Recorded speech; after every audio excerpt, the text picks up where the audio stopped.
نام خداوند بخشنده و مهربان پیام دارم به طرفداران قهرمان ملی، کسایی که خود رهرو قهرمان ملی و مکتبخانه قهرمان ملی میگیرند. به جای دشنام دادن به مردم افغانستان، به اقوام مختلفی که در افغانستان زندگی میکنند، به درود بفرسته، به روح شهیدا ختم قرآن بگیرید، مردم کمک کنید، به مریضا خون بدهید، تا جایی که میتونید به مردم کمک کنید.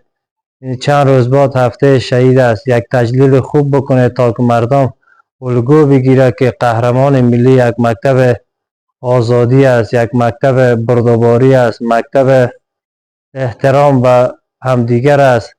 بجای این کارا باید از عملهای صالح انجام بدیم.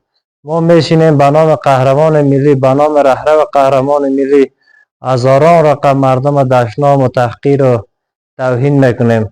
مکتب قهرمان ملی مکتب آزادی است، مکتب احترام است، مکتب عزت است، مکتب بردباری است.